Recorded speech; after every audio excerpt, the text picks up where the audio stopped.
It's the Daylight Midnight Show. Hello and welcome. I decided to make my hair look as wild as I possibly could this week, so if you happen to be casting for the part of Doc Brown in Back to the Future, I could be your man. Right, let's do our frag. I have to be very careful with everything on the Door of Delights because we have a slightly damaged Door of Delights and I haven't had a chance to get it fixed yet. The part I need to repair the handle hasn't arrived.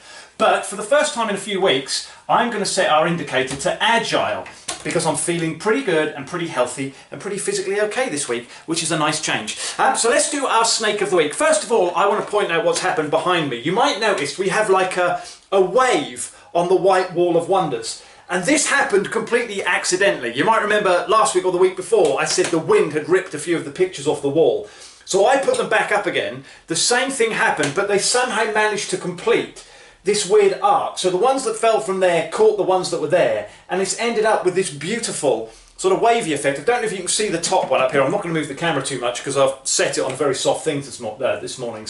But I think that looks really great. So I'm going to leave it like that for as long as I can. It does mean as well, there's a nice new space at the top there for last week's snake, which I wasn't particularly pleased about, but I'm pleased to report that I am happy with this week's. So having been completely demoralised by my effort in recent weeks, this is our Snake of the Week. Now you'll see I've gone slightly different. I was saying that I like the way the head looks on the cartoony one, but I wasn't sure what to do with the body. And a couple of nights ago I was laying in bed and went, oh, maybe if I could just do a really simple body. So I did this, and then I was very pleased with it. It kind of reignited the fire of trying to get better at this stuff. So I thought I can colour it in now. But then I thought, no. Keep it simple. Keep it simple for now. This one looks good. It's a simple frame. It's something we can build on in future weeks. So I kind of feel like my enthusiasm has been reborn. So I'm going to copy this design next week and then I will start adding colours and a few features to it as well. But I think we're getting somewhere at last, and it's nice for you to see something slightly different and not having me complaining about it. And we've gone for landscape instead of portrait, which is also a nice surprise, a nice change. And I'm just being very careful there. Right, I don't need to touch the Door of Delights again, so we can get away with it. So welcome to the show, after all that. It's a notes from the phone week, so I've just jotted a few things down, like I used to in the brown folder, to talk to you about that I've been thinking about this week. And we start with a wonderful word of the week, something that I didn't know 7 days ago, that I do know now, and that is the word asterism. A-S-T-E-R-I-S-M. My son has been learning a lot about constellations, and he's been teaching me because that helps him cement it in his own head. And he found this one. An asterism is when you make up your own constellation, which is something I've done for years. You go out, you look at the night sky, it's wondrous, it's splendorous. You don't know what any of the constellations are. So instead of learning, that's Sagittarius, that's Lyra, for example, you just find your own patterns. And it's really good fun to do, and you can challenge each other to find something. Who can be the first to find a vacuum cleaner? And you go, oh, there it is. We'll call that one Vax, the vacuum cleaner constellation. When you do that yourself, it's called an asterism, our beautiful word of the week. Now, the next one is about a beautiful phrase as well, and I feel like I need to explain this one a little bit, so I don't want to bore you too much ever, but I want to give you the background to where this phrase cropped up before I tell you it. A couple of nights ago, played at a music gig, got back home. You're not ready for sleep, there's a bit of adrenaline, so we put the telly on and found a very old BBC documentary about Spanish art. And it was very specific Spanish art from a certain period of time. So this is from 1976, it was like a BBC Open University programme, so you could imagine the person hosting it was so posh that you nearly needed a translator. And we were listening to it, and it was a very in-depth programme. They had a sort of painting of a face, and they were describing how they'd learnt to get the shadows right to bring out the nose and face, make it almost look photographic. And I was saying, we have to keep watching this until the guy appears on camera, because I've just got this image on my head of what he will look like, and he's going to look like a geography teacher from the 1970s. And sure enough, he did. But he said this wonderful phrase that just floored me. So I'll do it word by word. So the first word is glass, which to me is a glass. I know if you're from a different part of the country, it might be a glass, maybe. But you know, I grew up with a Norfolk accent, which has been beaten out of me after years of working in theatre and radio. But I'm working class, common as muck, whatever you want to call me. So it's a glass. The second word is the word vase, as in something that you put flowers in. So some people call it a vase, I know. Again, depending on where your accent is from, you might say it slightly differently. But to me, it's a vase. And the final word is the word flowers, which is of course the plural of the word flower. And I'm pretty sure whoever you are and wherever you're from, you're going to say the word flowers to describe flowers. So that's the phrase. There was a picture of, it was someone sitting in almost like their kitchen, and there were utensils behind them.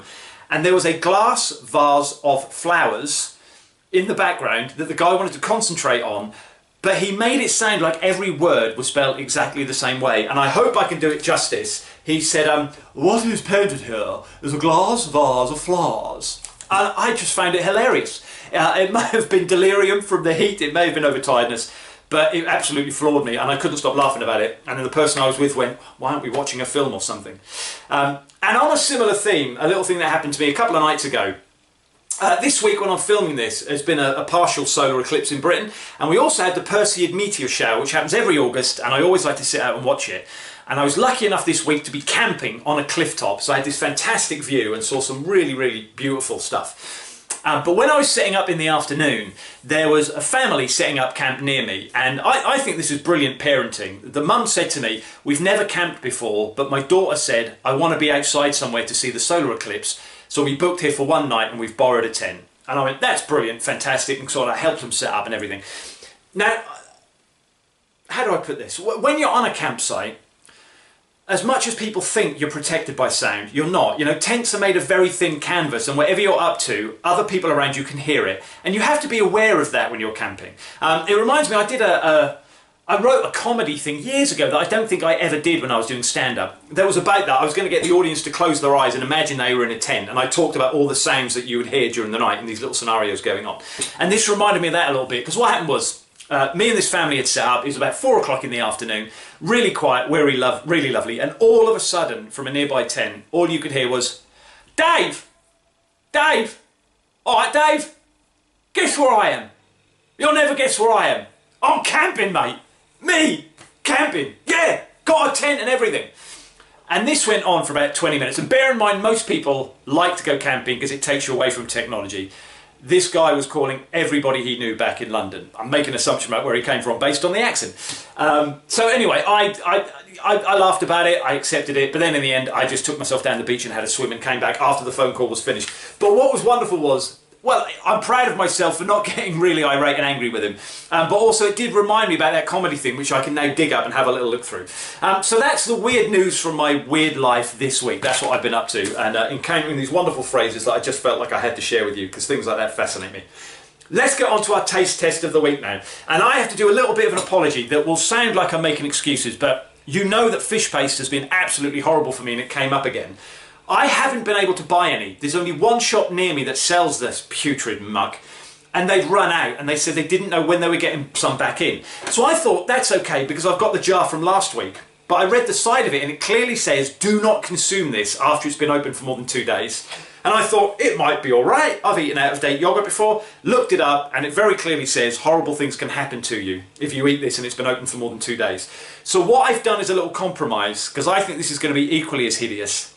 So instead of spending 47p on salmon paste, I've spent 47p on beef paste. That's what's going to be in the taste test this week. And I pledge to you now, when we do the colander of culinary chance at the end of this episode, I will only draw out 2 ingredients, and ingredient 3 will automatically be fish paste, and I'll go and buy some during the course of the week. So let me just lean this down so you can see what I'm about to do. We can get rid of that now. What happened last week was wine gums, peanut butter and fish paste. I've already explained to you about, I mean, it just looks horrible, but we're going beef paste instead of fish paste. Oh my God, that smells even worse than the fish one. Genuinely, that smells like rancid dog food that's been left outside during the heat wave. So I've gone with a black wine gum.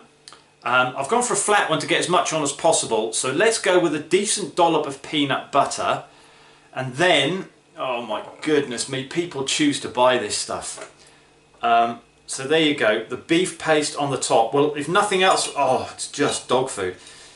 If nothing else with this, at least you know it's going to hold itself together like that. So let us bring the camera back up a bit so you can enjoy my wonderful facial expressions. Here we go then, peanut butter, a wine gum and beef paste.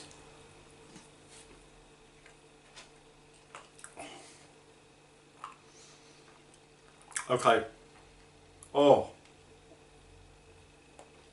I didn't think this was possible, but I found something that is actually a worse texture than the fish paste. which part of a beef, oh, I don't want to know. I don't want to know which part of what animal that has come from. But yet again, that is a very definite no. Oh man. Sometimes in life you face situations where you just have to get through them, and you just take a deep breath and you put one foot in front of the other and you get through it the best you can, and then you promise yourself you'll never go through it again. That's what this taste test is like. So while I'm still getting rid of it, let's work out what we're doing next week. So fish paste is a definite. Oh thank God, why have I agreed to do that? So fish paste is a definite for next week. Let's pull out two other random ingredients that I will put with them. The first one is going to be tuna. Oh man, okay. Another one I forgot I put in that I'm not really keen on. Tuna steaks, yes, tin tuna not. And that one has to be tin tuna. So it's going to be an undersea revelatory one next week. So tuna, fish paste and frozen peas, which adds a little bit of texture to it all, I suppose. So frozen peas, tuna, and it's amazing how the wrong food can take away your ability to speak. I'm going to leave it there because, no, you have to see me finish it, don't you? It's really just the wine gum now. That was really unpleasant. There was nothing about that that I would want to experience again. And I have to come up with a name for it, don't I? Every week I'm going to name the taste test. So it was slimy, a bit nuts, and has turned my stomach. I'm going to call this one Simon Cowell. And the last bit has gone. I will see you next week. Have a great 7 days.